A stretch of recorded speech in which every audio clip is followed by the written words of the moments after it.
gonna hold her tight, gonna grab. You all know.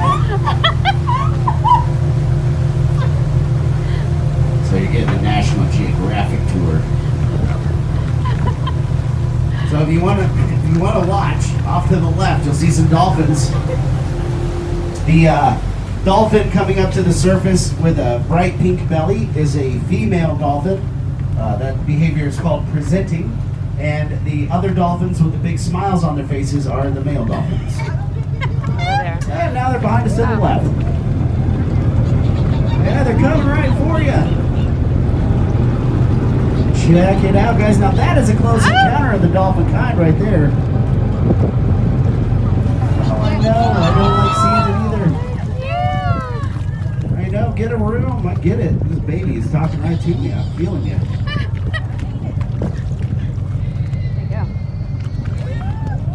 You tell him. You tell him. Oh my goodness. Now, guys, I don't know if I can do any better than that. That was, what, 1 foot away from the boat? Times 2. Someone have a dog toy in their pocket in the back?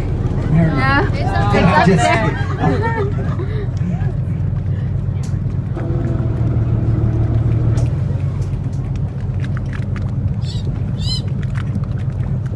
Well, and just like that, they were gone. Just giving us a little bit of a dive by. That was really cool, though.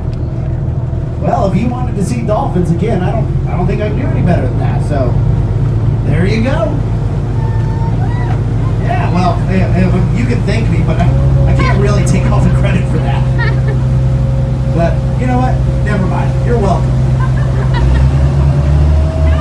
Over on the right-hand side, just next to the ferry landing, you'll see this large square white building, which is home to the Army Corps of Engineers. They're the ones who actually call it the dredge when we need it, and we built the seawall on the other side of the island from 1902 to 1963. Even if you're not from here, though, you're familiar with the Army Corps, because around the country they also build things like bridges, tunnels, dams, jetties, and levees. So as you pass by their headquarters off to the right, I do want to point out one more thing real quick. Folks, pay close attention to their logo on the side of their large square white building, because what you'll notice is not only is that logo off center, it's crooked. So next time you're traveling across a government-funded bridge, just keep in mind that attention to detail, that's not something they actually care about at the Army Corps. And then the last thing we'll talk about on Galveston is a cluster of Red Room buildings, which is a U.S. Coast Guard station. They're mostly a search and rescue facility, and they do a lot of that during hurricane season. In fact, the last hurricane to hit the area was Harvey, and during that storm, the Coast Guard was credited with rescuing over 11,000 lives. And quite a few of you look like you're looking off to the left of the area of Pelican Island with all the palm trees, which is known as Seawolf Park. Seawolf Park is named after a submarine called the Seawolf, which went missing in World War II, and possibly due to friendly fire. So they put this park in its name. Now, because it has ties to World War II, that's why there's two retired World War II ships off to the left.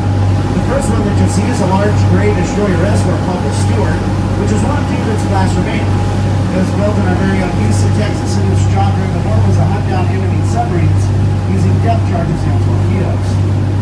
Next to it is a submarine, diesel-powered torpedo class called the Kabbalah, and in the later parts of the war, the Kabbalah torpedoed and sank an aircraft carrier called the Shikoku, which was one of the aircraft carriers that attacked Pearl Harbor. You can tour both of those ships. It's only $10 a person. The park on the left is only $6 a car to get into. And once you pay that $6, you'll also have access to picnic tables, grills. They got beach volleyball, basketball, and by far the best playground anywhere on the island. Because it's the only playground anywhere on the island. Guys, if you've been paying attention at all, you know everything else on Pelican Island's oil related, and they don't really let you play on the rigs. We have a large scattering of dolphins all around us, though, in between us and the playground of the park, all the way up to about 1 o'clock. So there's dolphins all around us at the moment. Also keep an eye out behind us in our waves. Every once in a while they'll surf behind us if its conditions are just right. But we are now leaving the safety of the Galveston Ship Channel. We're entering into Lower Galveston Bay. If we were to turn off to the left and travel for 50 miles in between the red and green buoys, we'd make it up to the port of Houston. Or we could turn off to the right and travel for about 6 miles and make it out to the Elba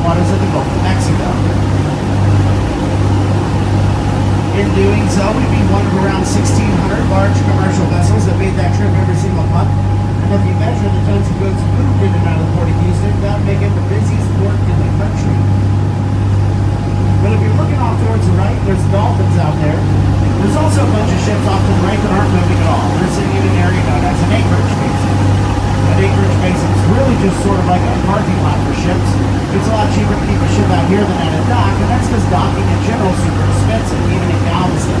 There's some docks like Pier 10 where the construction department building was, they get charged upwards of $80,000 a day just to dock a ship. So I don't know about you, but if I could save $80,000 a day in parking, I'd be parking out here as well. You also get a much better view from Oliver Oaks Lighthouse off to the right. That's the location of the very first lighthouse built in Texas. It was built back in 1852 at the time when Galveston was becoming the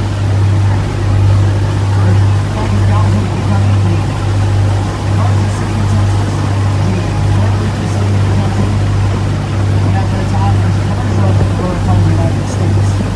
All that would change in the year 1900 when Galveston was hit by the deadliest hurricane ever to hit the United States, with a loss of life estimated around 12,000 people in the area. The lighthouse off to the right survived the great storm of 1900. In fact, 125 people were able to take refuge in the lighthouse, surviving the storm.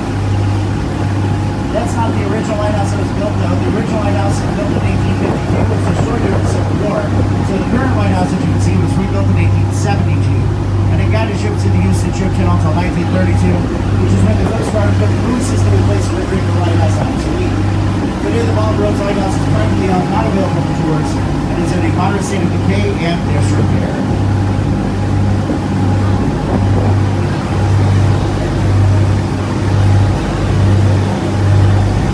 Yeah, we got a bunch more dolphins scattered around the area, but we are super low on time, and I got one more thing I want to show you before we have to make our way back to Galveston. Look in front of us. You'll see that it's supposed to be properly down there.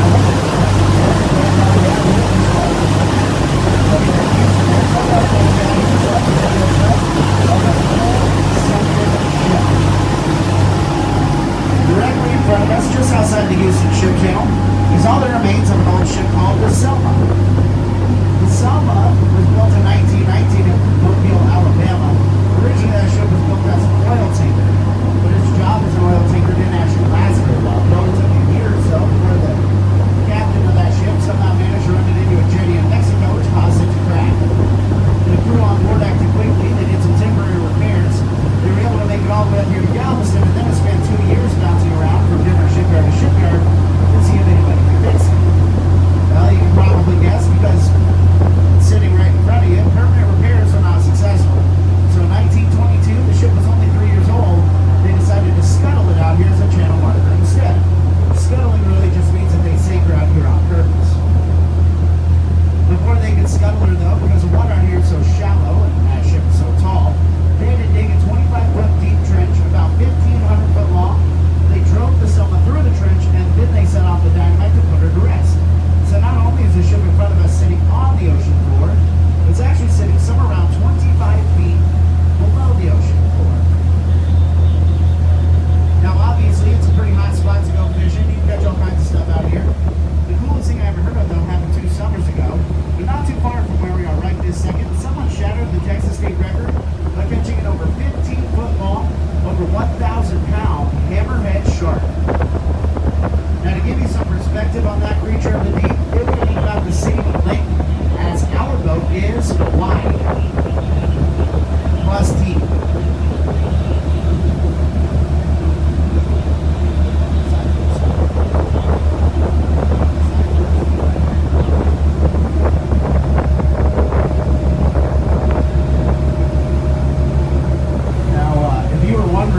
Why they couldn't repair the ship.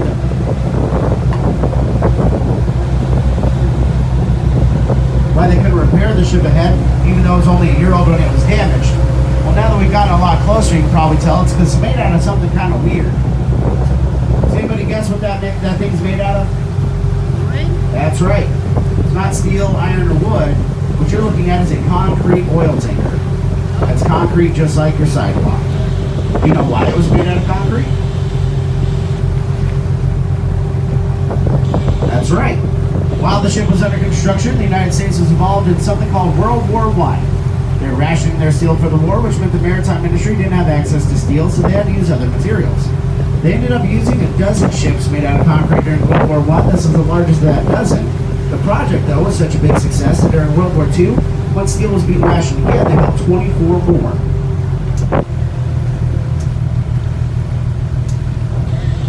And this is actually the second concrete ship you've seen today. The first one was a little shrimper I pointed out called the Rock Bottom. If you're wondering why that shrimper had such a weird name, it's because it too is made of concrete. So they still make them, just not very common. You can even see what's left of the name Selma stamped into the concrete. This side is the better of the two, but instead of saying Selma, it just says Llama. It also makes for a pretty cool picture as we round the bow, so if you want to take a picture of the ship head on, you'll have a few moments to do that as well.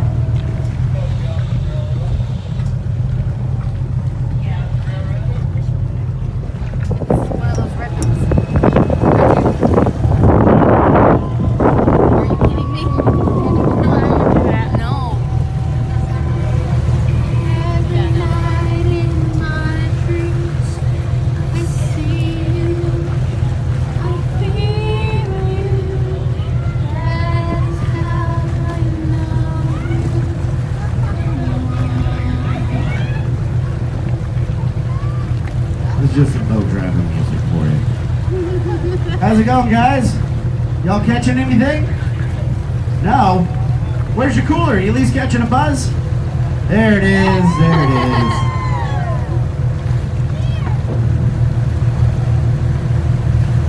Now at this point, usually the next question we get is whether or not you're allowed to climb on board the Selma. And the answer to that question is, yeah, you could. It's not technically illegal. But you might have noticed as we pass by it, the only thing that's holding together that near 100-year-old concrete is little jagged bits of rusted rebar. In fact, there's so much rust on the Selma, just by you staring at it for this long probably means you have tetanus already. So I should have warned you about that a few minutes ago. That's my fault. Now, does that stop people from climbing on board? No. People do it all the time. Just know that if you do, you'll be taking what we call the Darwin test at Galveston. We call it that because about once a month the Coast Guard gets a call. They have to come out here and unshish kebab somebody who climbs on board that ship. Pieces of concrete crumble into the water where they're met by jagged spears of rusted rebar, and then they can't unshish kebab themselves. So just because you can doesn't always mean that you should. Now on that note, folks, we are about to turn and start making our way back towards the Texas Seaport Museum.